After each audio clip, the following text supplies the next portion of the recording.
नमस्कार दोस्तों, हम लोग इस वीडियो में यूरोप में राष्ट्रवाद का उदय पढ़ेंगे। इसमें पहला टॉपिक होगा राष्ट्रवाद का मीनिंग क्या होता है। सेकंड टॉपिक होगा कि वह कौन सी परिस्थितियां उत्तरदायी थी जिसके कारण यूरोप में राष्ट्रवाद का उदय हुआ, यानी कारण पढ़ेंगे सेकंड टॉपिक में।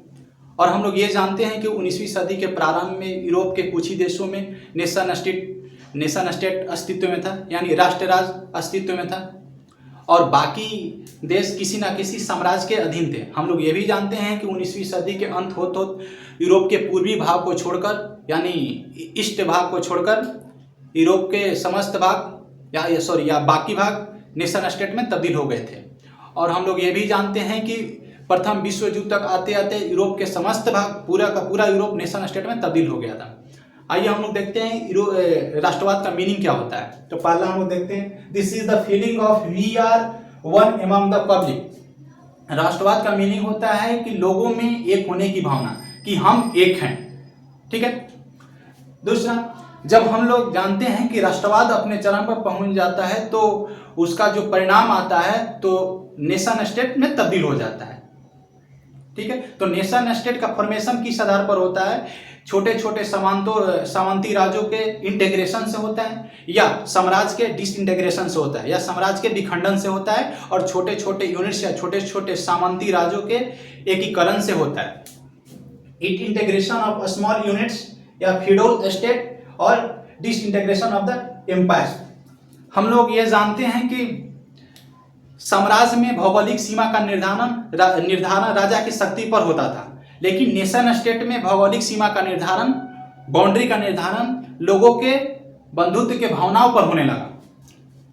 Geographical boundaries of the state were determined on the basis of the feeling of fraternity of the people. लोगों के बंधुत्व के भावनाओं के आधार पर भौगोलिक सीमा का निर्धारण होने लगा। तो भौगोलिक सीमा का निर्धारण हम लोग कहे जाएंगे, यानी कि अब नेशन स्टेट में राजनीति के केंद्र में जनता होता है, मतलब पब्लिक होती है, ना कि किंग होता है। हम लोग ये भी जानेंगे कि छोटे छोटे यूनिट्स के इंटीग्रेशन से होता है नेशन स्टेट का फॉर्मेशन, या एम्पायर के डिसइंटीग्रेशन से होता है। हम लोग ये भी जानेंगे कि feeling we are one among the public. ठीक है।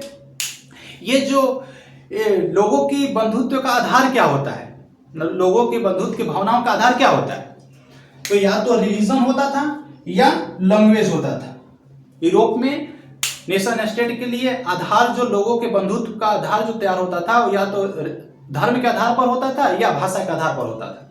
ठीक है। सेकेंड टॉपिक हम लोग देखेंगे कि वह कौन से रीजन थे जिसके कारण यूरोप में राष्ट्रवाद का उदय हुआ। पहला टॉपिक है इनलाइटेंड। इनलाइटेंड का हिंदी होता है प्रबोधन। ये कैसे राष्ट्रवाद के उदय में सहयोग किया? हम लोग जानते हैं कि 17वीं सदी से लेकर 18वीं सदी तक का युग, या पूरे 17वीं से लेकर 19वीं सदी का युग यूरोप में बौद्धिक आंदोलन का युग था।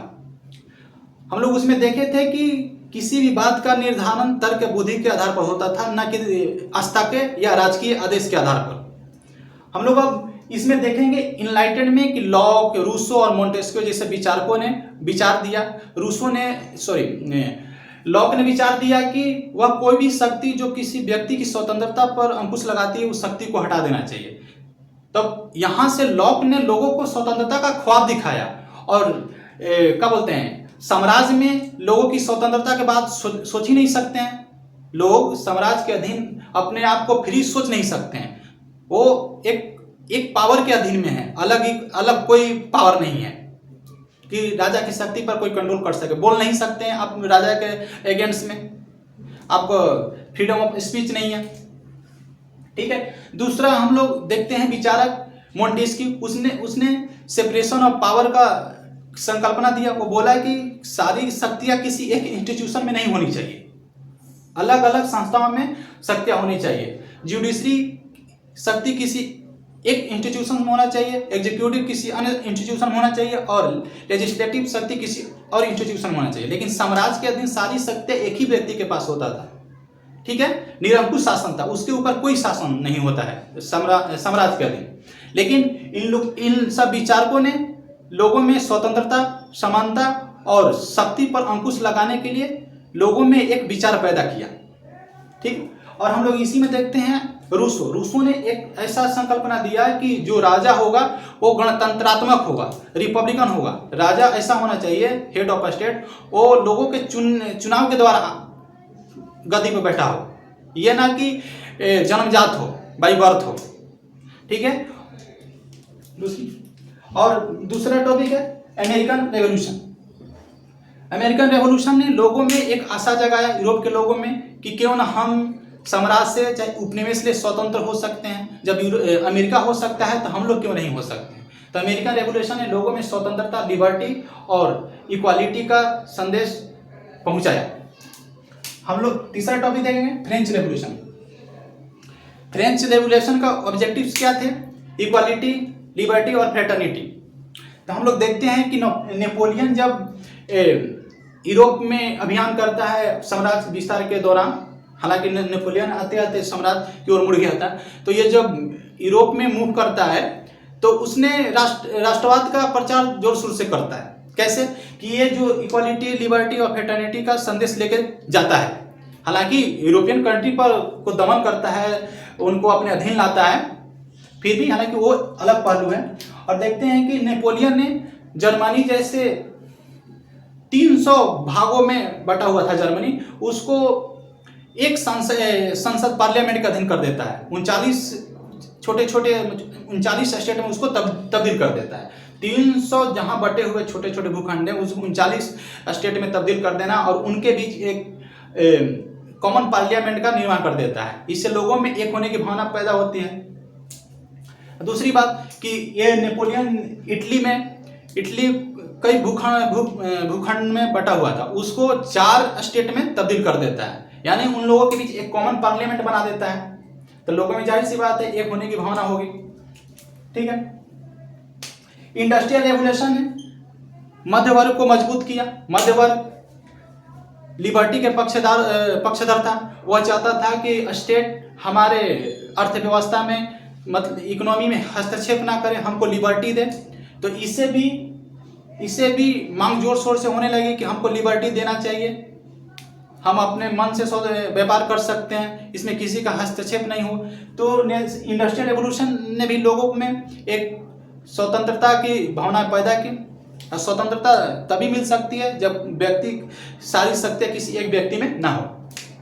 ब्रिटेन हम लोग देखते हैं कि 1688 में रक्तहीन क्रांति होती है, ब्लडलेस रेवोल्यूशन होता है। वहां पर क्या होता है कि राजा को पार्लियामेंट का अधीन ला दिया जाता है। तो लोगों में एक विचार जाता है कि क्यों ना हम भी साम्राज्य के जो हेड है, किंग है किसी स्टेट का, नेशन का, तो सॉरी नेशन नहीं, स्टेट का, उसको पार्लियामेंट के लोगों के अधीन लाया जाए। पार्लियामेंट में कौन लोग होते हैं? जो लोगों द्वारा चुने गए व्यक्ति होते हैं। और उसके अधीन अगर किंग आ जाता है तो शायद जाहिर सी बात है किंग पर अंकुश लग जाता है, ठीक है। वियना सिस्टम के तहत हम लोग देखते हैं कि वियना का चांसलर, ऑस्ट्रिया की राजधानी है वियना, उसका चांसलर था मेटरनिक। एक कांग्रेस का आयोजन करता है, यानी सम्मेलन का आयोजन करता है। उसमें यह निर्णय लिया जाता है कि फ्रांसीसी क्रांति के द्वारा या प्रबोधन के द्वारा या इंडस्ट्रियल रेवोल्यूशन के द्वारा जो परिवर्तन लाए गए हैं उसको पलट दिया जाए। यानी कि जो लोग मांग कर रहे थे स्वतंत्रता का, समानता का, ये सब मांग कर रहे थे, उस पर अंकुश लगा दिया जाए। फ्रेंच रेवोल्यूशन के माध्यम से कई स्टेट जो थे नेशन स्टेट में तब्दील हो गए थे, उनको फिर से साम्राज्य के अधीन ला दिया जाए, यही इसका उद्देश्य था। लेकिन वियना व्यवस्था 1870-71 तक जाते जाते फेल हो जाती है। क्यों? कि इनमें जो लोग शामिल थे, जो कि इनमें आपस में ही टकराव होता था, ठीक है। और हम लोग देखते हैं कि 1830 और 1848 में क्रांति होती है यूरोप में। ये क्रांति लिबर्टी की मांग करती है, लिबरलिज्म से प्रेरित होती है। ये लिबर्टी की मांग करती है, इक्वालिटी की मांग करती है, अपने किंग के अगेंस्ट रिवोल्ट करती है। लेकिन अंततः हम लोग देखते हैं कि साम्राज्यवादी शक्तियों ने इन लोगों को दमन कर देता है। लेकिन लोगों में लिबरलिज्म जैसे कि इक्वालिटी, लिबर्टी की भावना और प्रबल होती जाती है, ठीक है। Unification of Italy and Germany. हम लोग जानते हैं कि काउंट काबूल गैरिबाल्डी और मैजनी के नेतृत्व में इटली का एकीकरण हुआ। इटली के एकीकरण ने भी यूरोपियन कंट्री में नेशन स्टेट के लिए प्रेरित किया। और हम लोग जानते हैं कि प्रासा के नेतृत्व में, प्रासा का चांसलर था बिस्मार्क के नेतृत्व में जर्मनी का एकीकरण हुआ। प्रासा का जो चांसलर था बिस्मार्क एक जोल्वेरिन सिस्टम लेकर आया। जोल्वेरिन सिस्टम से पहले पूरा जर्मनी में व्यापार करने के लिए व्यापारी को 35 या 36 जगह टोल टैक्स देना पड़ता था, लेकिन जोल्वेरिन सिस्टम के तहत एक जगह टोल टैक्स देना पड़ा। इससे क्या हुआ कि लोगों में इंटीग्रेशन की भावना मजबूत हुई। लोगों को लगा कि मतलब एक अर्थव्यवस्था होने से, एक पॉलिसी होने से हम ही लोग का फायदा है।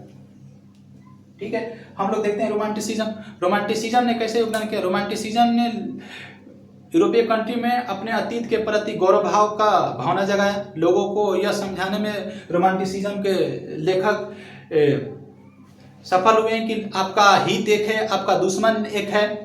ठीक है, नेशनलिज्म एंड इंपीरियलिज्म, हम लोग जानते हैं कि प्रथम विश्व युद्ध से पहले बाल्कन क्षेत्र में संघर्ष बहुत जोर शोर से हो रहा था। यानी कि उसमें कई महाशक्तियां, जैसे उस समय का रूस, ऑस्ट्रिया, तुर्की, जो बाल्कन कंट्री था वो आधा भाग ऑटोमन अंपायर के अधीन था, जिसे तुर्की अंपायर भी बोलते हैं।